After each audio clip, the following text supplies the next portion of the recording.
बात करते हैं जन्माष्टमी के तमाम रंगों की।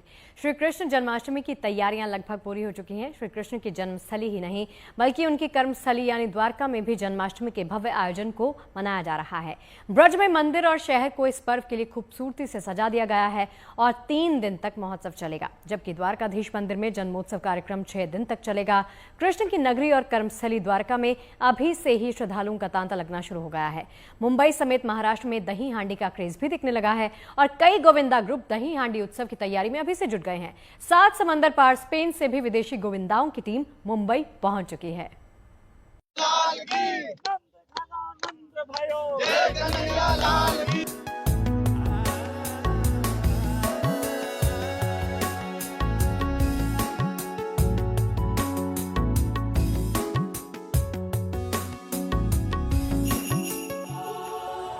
ब्रज में उमंग है, उत्साह है। श्री कृष्ण का जन्मोत्सव जो है, अभी से ही मथुरा वृंदावन में त्योहार जैसा माहौल है। हर कोई अपने आराध्य बांसुरी वाले का दर्शन कर लेना चाहता है। श्रद्धालुओं की भीड़ उमड़ने लगी है।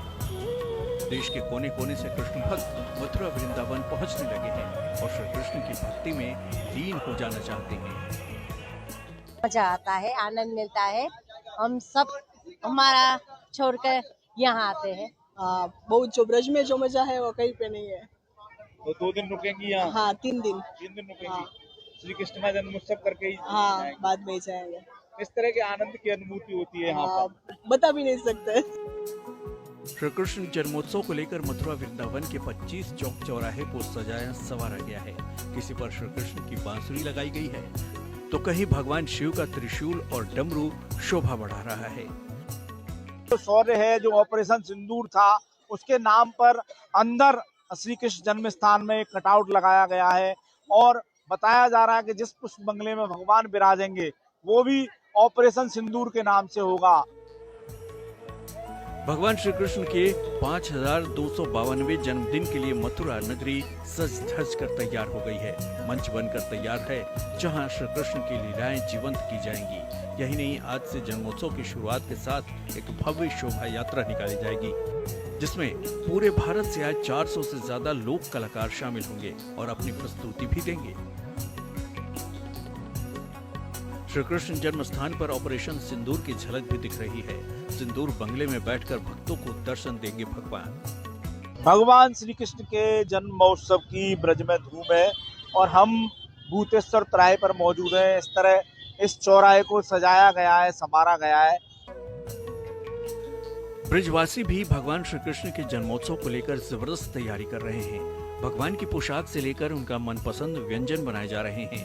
पुलिस प्रशासन भी श्रद्धालुओं के लिए विशेष तैयारी में जुटा है। मथुरा वृंदावन की सुरक्षा में यूपी पुलिस के 5000 से ज्यादा जवान लगाए गए हैं, जबकि 250 से ज्यादा ट्रैफिक पुलिसकर्मी यातायात व्यवस्था में तैनात रहेंगे। यही नहीं, 200 AI से लैस CCTV कैमरे लगाए गए हैं।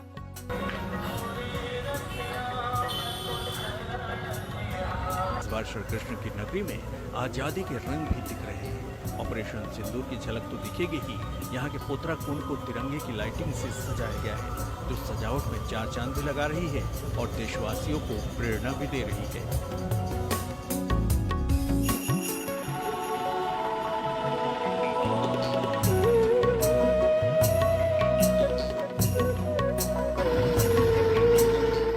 गुजरात के द्वारकाधीश धाम भी कान्हा के रंग में रंगा हुआ है।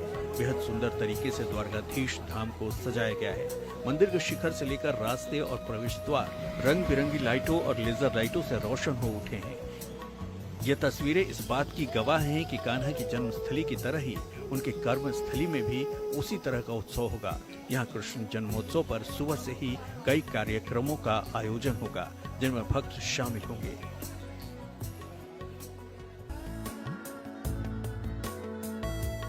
कृष्ण जन्माष्टमी पर दही हांडी उत्सव की भी खूब चर्चा होती है। दही हांडी उत्सव में शामिल होने के लिए 7 समंदर पार स्पेन से भी गोविंदा की टोली मुंबई पहुंची हुई है। स्पेन से आई 111 गोविंदाओं की टोली दही हांडी उत्सव में शामिल होने के लिए कड़ी मेहनत कर रही है।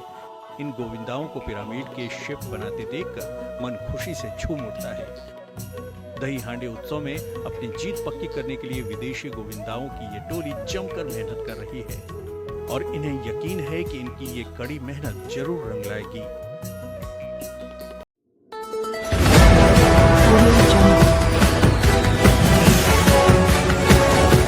MP लाइव टीवी आपको रखे अपडेट, सच जो हम आपको बताएंगे। ऐसी ही तमाम खबरों से अपडेट रहने के लिए MP live TV news channel को सब्सक्राइब करना ना भूले।